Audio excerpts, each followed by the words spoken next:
여러분 안녕하세요. 2학년 7반 문학 B 수업 시작하겠습니다. 어, 원래 이번 주에 등교 수업을 했으면 바로 두 번째 시간에도 여러분들과 함께 얼굴 보면서 답비 발표를 하려고 했었는데 지금 그러질 못하죠, 여러분. 그래서 두 번째 시간이죠. 그러니까 오늘은 첫 번째 시간이고 다음 문학 B 시간에는 3번하고 4번 학생이 그 사전에 선생님께 유튜브 링크 보내주시면 제가 두 번째 시간에 유튜브 링크를 공개해서 같이 발표한 거 들어보고 질문을 받는 시간을 받도록 하겠습니다. 오늘은 그래서 첫 번째 시간이기 때문에 교과서 진도를 나갈 거예요. 여러분들이 어디를 봐주셔야 되냐면 29쪽을 펴주시길 바랍니다. 이제 오늘 이 시간에는 현대 소설 중에 하나인 역사를 배울 겁니다. 우리가 지난 시간에 길을 찾아서라고 하는 작품을 배웠었죠. 길을 찾아서. 기억나는 거 아무거나 한번 말해볼까요? 길을 찾아서 하면 떠오르는 것. 아유, 그렇죠. 바로 명암리가 먼저 나오죠. 명암리라고 하는 것은 길의 이름이에요. 그 시의 핵심 소재이기도 하는 길의 이름이 명암리로 등장을 하는 겁니다. 그래서 그때의 명암은 밝고 어두움. 이게 기본적인 사전적 의미라면 기쁨과 슬픔, 뭐 행복과 불행. 이게 인생의 삶의 연속이라고 하는 것을 보여주는 의미라고 했죠. 이번 시간에서도 우리는 이 소설을 하나 한 가지 읽고 소설 안에서 우리가 어떤 내용을 보고 성찰을 하는지를 배워볼 거예요. 그러니까 우리가 어떤 소설을 읽고 우리 삶을 어떤 부분이 잘못되었고 또 어떻게 진정한 자아를 찾는 것인지 이런 거를 배워볼 것입니다. 제목을 한번 보세요, 여러분. 역사. 우리가 역사라고 그냥 발음만 듣는다면 고려시대, 뭐 조선시대 어떤 시기를 말하는 역사라고 여러분들이 많이 생각을 하십니다. 하지만 이때 우리가 지금 배우고 있는 역사는요. 힘역자의 삼비사자예요. 그러니까 여기 사전적 정의가 나와 있죠? 뛰어나게 힘이 센 사람을 여기서는 역사라고 부르고 있습니다. 그럼 우리가 이러한 의미의 역사를 찾아본다고 하면 사진 보이시죠? 유명한 연예인 중에 한 명이죠. 힘 하면 이 사람이라고 우리가 상징적으로 많이 떠오릅니다. 그리고 오른쪽 사진을 보면 아주 무거운 기구 중에 하나죠. 그래서 이런 경기를 이제 역도라고 하는 거잖아요. 역도를 하고 있는 한 운동선수의 모습이 보이네요. 이런 사람들 우리가 볼 때 힘이 정말 세구나 이렇게 생각을 한다는 거죠. 그래서 이 소설이 과연 어떤 내용인지를 여러분들이 제목을 통해 한번 떠올려 보았고 이제 실제로 줄거리를 영상으로 한번 볼 거예요. 한 5분 정도 되는 영상이기 때문에 주의 깊게 한번 들어주시길 부탁드리겠습니다. 역사 김승옥.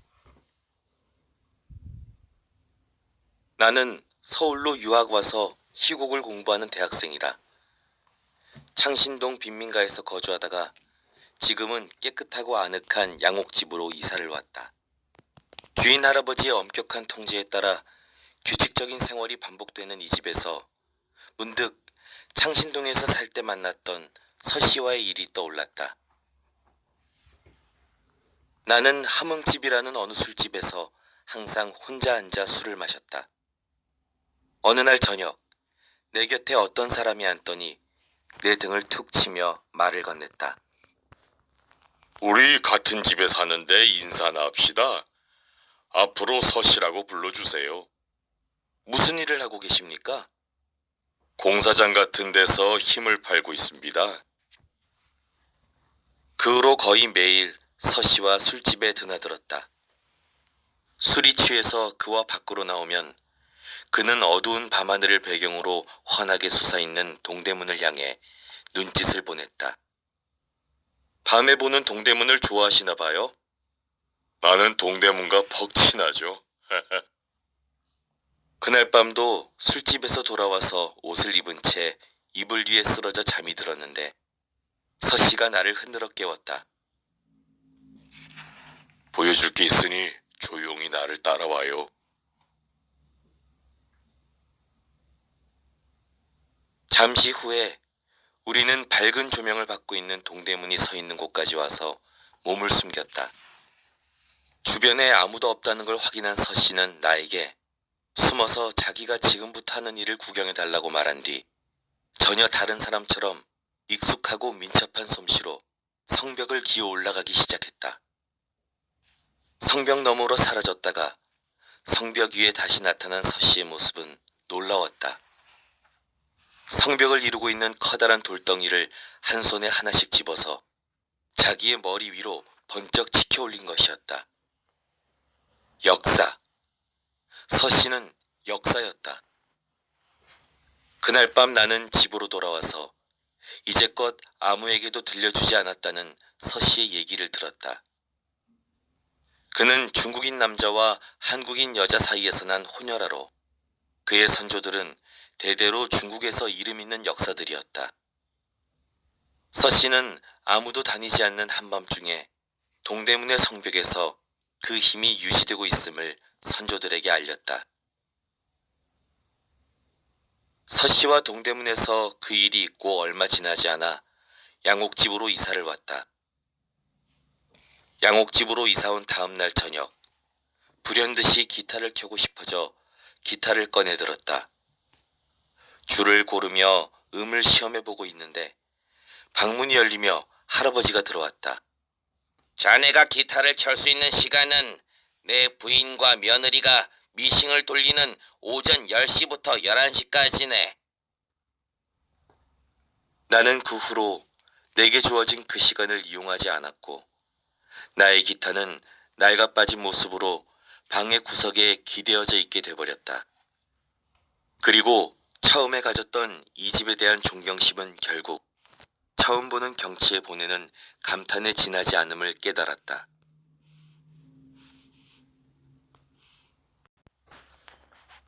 영상 잘 보셨을까요? 3분 정도 되는 줄거리입니다. 미리 여러분들이 29쪽부터 본문 내용이죠. 35쪽까지를 읽어보고 줄거리를 다시 한번 보시면 역사라고 하는 이 소설의 이야기가 보통 이런 식이구나. 요약이 좀 될 겁니다. 만약에 정리가 안 된다고 한다면 여러분 다시 한번 되돌아가서 3분 정도 되니까 줄거리를 천천히 한번 들어보세요. 다 들어봤다고 생각하고 저는 여러분들께 질문을 한번 드리겠습니다. 여기서 작가가 비판하고자 하는 대상이 무엇일까요? 그렇죠. 현대인들의 생활에 대한 비판이 되겠죠. 여기 나오는 나라고 하는 인물, 액자식 구성이니까 좀 조심해야 되겠죠. 바깥 이야기 서술자는 나라고 하는 사람, 또 안에 있는 이야기 서술자가 똑같은 나지만 다른 사람입니다. 그래서 우리 지문 속에 자신의 그 빈민가에서 있었던 경험을 말하는 사람은 안에 있는 이야기의 서술자가 되겠죠. 그 서술자가 바라보고자 하는 비판적 대상이 바로 양옥집, 현대인들의 삶이라는 겁니다. 항상 똑같은 것을 반복하고 정확해야 되죠. 우리도 어떤가요, 여러분 보면? 우리도 일종의 현대인들이잖아요. 뭐 규칙이라는 게 있는 거죠. 정해져 있는 규칙 속에서 사람들 간의 어떤 인정 없이 꼭 얽매여 있는 그런 어떤 모습을 보여주는 거죠. 학교 규칙이긴 하지만 우리가 보통 학교에 오는 시간을 8시 10분, 20분으로 잡는 거잖아요. 시간에 얽매여가지고 자신의 어떤 개인적인 어떤 자유를 발휘하지 못하는 삶, 이런 게 현대인의 삶이 아닐까 하는 생각이 바로 작가의 생각이라는 겁니다. 그래서 이런 작가의 생각은 결국 비판으로 이어지게 되는 거죠. 일단은 본문 들어가기 전에 여러분들이 지금 보고 계시는 핵심 정리를 정리해 주시기 바랍니다. 이 작품은 액자식 구성이에요.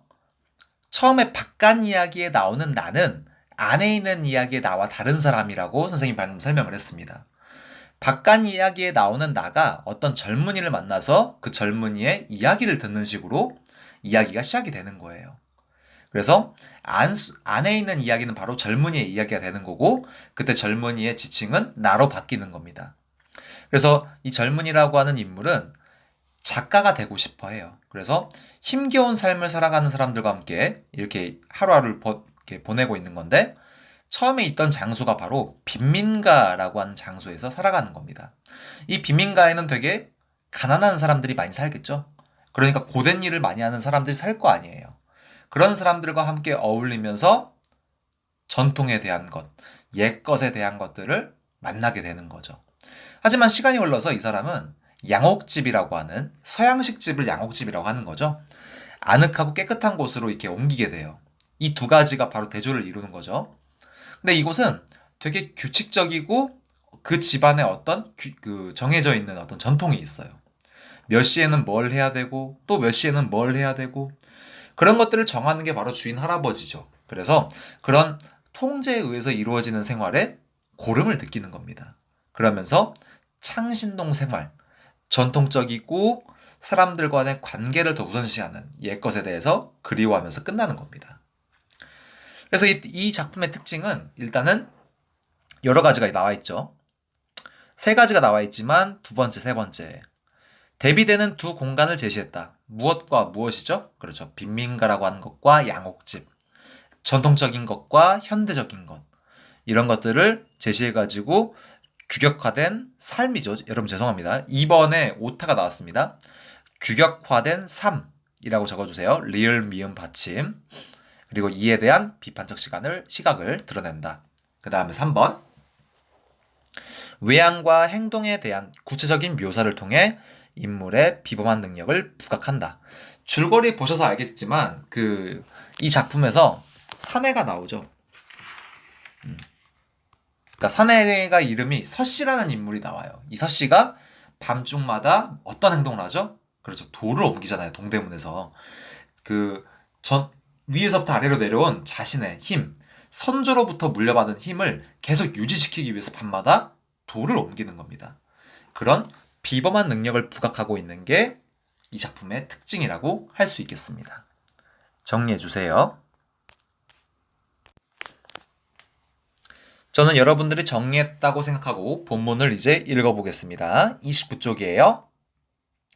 앞부분의 줄거리는 제가 아까 핵심 정리 설명하면서 이야기했습니다. 그래서 세 번째 줄, 그러니까 앞부분의 줄거리 세 번째 줄 보면 빈민가라고 하는 것과 양옥집이 보이시죠? 이거를 여러분들의 기호 모양 동그라미나 세모로 표시를 해가지고 대조라고 써주세요. 작가가 두 공간을 제시해가지고 현대인의 규격화된 삶 이런 거를 비판하고자 했다라는 겁니다. 이제 본문 읽어볼게요. 내가 단골처럼 드나든 곳은 함흥집이라는 함경도에서 왔다는 노파가 경영하는 술집이었다. 긴 의자의 한쪽 끝에 자리를 잡고 주모가 따라주는 술잔을 받아 마시며 여기까지가 바로 나하고 서씨가 만나게 되는 공간적 배경, 함흥집이죠. 이 술집에 대한 설명이라고 할 수 있겠습니다. 나는 술보다는 그 술집의 분위기에 마음을 빼앗기고 있었다. 사람을 사귀려는 생각은 아예 없었으므로 나는 항상 혼자 그렇게 앉아 있었다. 나는 그런 생각이 없다. 인물이 자신의 생각을 전달하고 있는 거죠. 여기서 우리가 확인할 수 있는 게 바로 1인칭 어떤 시점이죠, 여러분? 그렇죠. 주인공이죠. 그러니까 나라고 하는 사람이 등장하는데 다른 사람이 주인공인 게 아니고 자신이 주인공이에요. 그래서 자신의 생각을 전달하고 있다는 겁니다.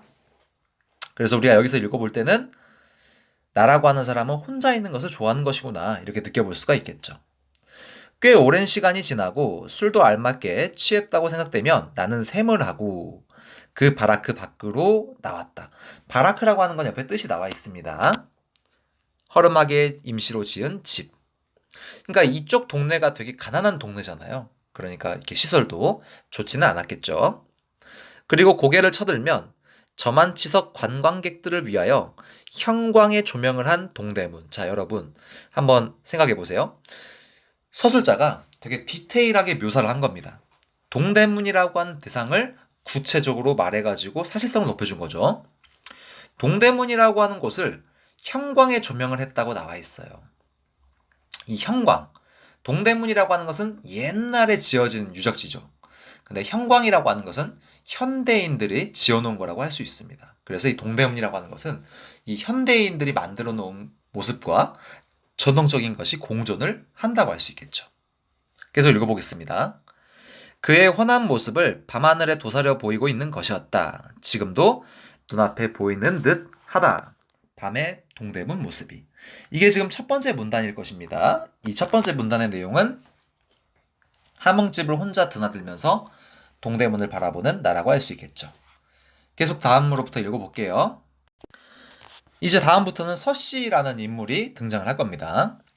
그곳에 자리 잡은 지 얼마 되지 않은 어느 날 저녁, 역시 내가 긴 의자의 한쪽 끝을 차지하고 누런 술을 내려다보며 앉아있는데 내 곁에 어떤 사람이 털썩 주저앉더니 주모에게 술을 청하고 나서 내 등을 툭 치며 말을 건네는 것이었다. 이봐요, 이봐. 어떤 사람이 이 주인공한테 등을 쳤다는 거죠. 이 사람이 누구죠? 서씨라는 거죠. 40쯤 나 보이는 턱에 수염이 짙고 커다란 몸집을 해진 군용 작업복을 입고 있는 그 사내는 주인공의 시선으로 다른 인물에 대한 외양 묘사를 하고 있습니다. 영자가 있는 집에 새로 들어온 젊은이가 아니냐고 내게 묻는 것이었다. 그렇다고 했더니 그 사내는 퍽 사람 좋게, 아우 정말 인상이 좋아 보인다 이런 거죠. 주인공의 시선으로 역시나 인물의 성격을 제시해주고 있죠. 그래서 인물의 성격에 대한 직접적 제시라고 할 수 있습니다. 웃으면서 자기도 그 집에 방을 빌려들고 있는 사람인데 인사가 그리 늦을 수가 있느냐고 하며 자기를 서씨라고 불러달라고 했다. 김승옥 선생님의 어떤 소설의 특징이라고 할 수 있어요, 여러분. 딱 보면요. 지금 서씨하고 나라고 하는 인물이 대화를 나누고 있죠. 대화를 나누고 있는데 이런 대화가 이루어지는 것이 따옴표 없이 진행이 되고 있죠. 만약에 대화가 중간중간마다 있으면 그 대화를 읽어야 되기 때문에 이 사건의 속도가 느릴 수밖에 없습니다. 근데 그렇지만 대화 표시 없이 서술자에 의해 빠르게 사건이 전개되고 있습니다. 다시 한번 정리를 해볼게요.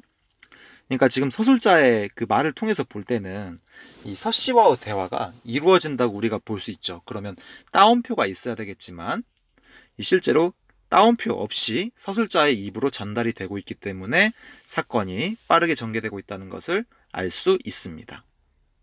여기가 29쪽의 내용이었어요. 계속해서 30쪽에 이어서 읽어보겠습니다. 같은 집에 있으면서도 그 서씨가 아침 일찍 나가고 저녁에는 내가 늦게 들어가는 셈이었기 때문에 그때까지 나는 서씨라는 사람이 그 집에 들어있다는 걸 알지 못했지만 그는 용케 나를 보았고 그리고 기억해 두고 있었던 모양이다. 그러니까 자신이 사는 집의 사람들에게는 관심이 없지만 서씨는 다른 사람에게 관심이 많다는 성격을 우리가 파악해 볼 수가 있겠죠. 이 정도까지만 읽더라도 서씨가 굉장히 다른 사람을 많이 생각할 줄 아는, 되게 이제 우리가 같은 그 집에 산다고 할지라도 서로 모르는 사람이라면 대화를 하지 않겠죠. 하지만 서씨는 먼저 다가가서 이렇게 자신이 같은 집에 살고 있다는 것을 이야기할 정도로 다른 사람에게 관심이 많다는 것을 우리가 확인해 볼 수 있겠습니다. 서씨를 알게 된 것은 그렇게 해서였다. 술잔이 오고 가는 동안 나도 말이 하고 싶어져서 고향이 어디십니까? 가족은 어디 계십니까? 무슨 일을 하고 계십니까? 하고 좀 귀찮아할 정도로 서씨에게 물어대었다. 그러나 서씨는 별로 귀찮아하지도 않고 고향은 함경도 6.25 때 단신 월남, 지금은 공사장 같은 데서 힘을 팔고 있다고 고분고분 들려주었다. 힘을 팔고 있으니 어느 정도 힘이 좀 있는 사람이라고 우리가 이해해 볼 수가 있겠죠. 그래서 이 부분의 의미는 귀찮아할 정도의 질문에도 고분고분 답을 해주는 서씨의 모습을 통해서 착한 성품을 짐작할 수 있습니다. 계속 읽어볼게요. 그 후로 나는 거의 매일 그 서씨와 함께 함흥집에 드나들게 되었다. 그러니까 같이 맨날 술 마시러 갔다 이런 말이 되는 거겠죠. 그는 사귈수록 착한 사람의 전형이었다. 그러니까 다른 인물에 대해서 주인공이 성격을 제시하는데 착하다, 나쁘다, 불만이 많은 것 같다 이런 식으로 직접 제시하고 있습니다. 굵게 쌍꺼풀진 눈매는 가난한 사람답지 않게 빛나고 있어서, 그러니까 외양 묘사와 직접 제시가 계속 교차돼서 나오고 있습니다. 차라리 보는 사람에게 열등감을 줄 정도지만 그는 그 눈으로써 상대편에게 친밀감을 나타낼 줄도 알았다. 영리해 보이지는 않고 오히려 행동이며 머리 돌아가는 건 그 반대인 듯 했다. 두터운 입술 사이를 비집고 나온 듯한 그의 함경도 사람답지 않게 느린 말씨가 더욱 그것을 증명해 주었다. 그는 주량이 놀라울 정도로 컸다. 그러니까 서씨에 대한 특징들을 소개해주고 있습니다. 그는 곧잘 자기가 버는 돈은 아마 모두 이 술집으로 들어갈 거라고 하며, 그리고 그건 좋은 일이 아니겠느냐고 말하며 너털 웃음을 웃곤 했다. 유머러스한 성격도 우리가 확인해 볼 수 있겠네요. 그의 술버릇은 대단히 좋아서 취하면 떠들어대는 건 서씨에겐 어린애로 나밖에 보이지 않을 이쪽이었다. 술이 취해서 그와 어깨동무를 하고 그의 키가 아주 컸기 때문에 나는 그의 허리를 껴안은 셈이 되지만 나보다 서씨가 굉장히 키가 크다는 걸 알 수 있습니다. 비틀거리며 밖으로 나오면 그는 어두운 밤하늘을 배경으로 하고 환한 모습으로 솟아있는 동대문을 향하여 한 눈을 찡긋거려 눈짓을 보내곤 했다. 여기까지가 여러분 30쪽의 내용이 되겠습니다. 계속 읽어볼게요. 서씨는 밤에 보는 동대문이 좋으냐고 물으면 지금 동대문이라고 소재가 이제 등장하기 시작했습니다. 아니 젊은이도 저 동대문을 좋아하느냐고 오히려 되물어 왔다. 낮에는 거기서 귀신이라도 나올 것 같기 때문에 기분 나쁘지만 형광빛의 조명을 받고 있는 밤에는 참 아름다워서 좋다고 내가 대답하면 자기는 좀 별다른 의미로 동대문을 사랑하고 있다고 말했다. 여기 나오는 서씨는 동대문을 좋아하고 사랑하는 이유가 따로 있다는 거죠. 그게 이제 여러분들이 영상을 봐서 알겠지만 자신이 선조로부터 물려받은 힘을 유지시켜 오는 행동을 하는 공간이 바로 동대문이라는 겁니다. 자기와 동대문은 퍽 친하다는 것이었다. 마치 어떤 살아있는 사람과 친하듯이 친하다고 했다. 나는 그 말이 무엇을 의미하는지를 다음과 같이 하여 알게 되었다. 그래서 이 부분이 바로 이후의 사건을 암시해주는 부분이라 할 수 있겠습니다. 다음 문단 읽어볼게요. 그날 밤이라고 하는 것은 결국 서씨가 자신의 정체를 보여주는 밤이 되겠죠. 술집에서 돌아와서 서씨는 자기 방으로 가고 나도 내 방으로 돌아와서 옷을 입은 채 이불 위에 쓰러져 잠이 들어 있는데 그 정도로 술을 많이 먹었던 거겠죠. 몇 시쯤 됐을까? 누가 나를 흔들어 깨우는 것이었다. 그게 누구죠? 서씨라는 거죠. 서씨의 입에서 여전히 단냄새는 나고 있었으나 그래도 술은 깬 모양이었다.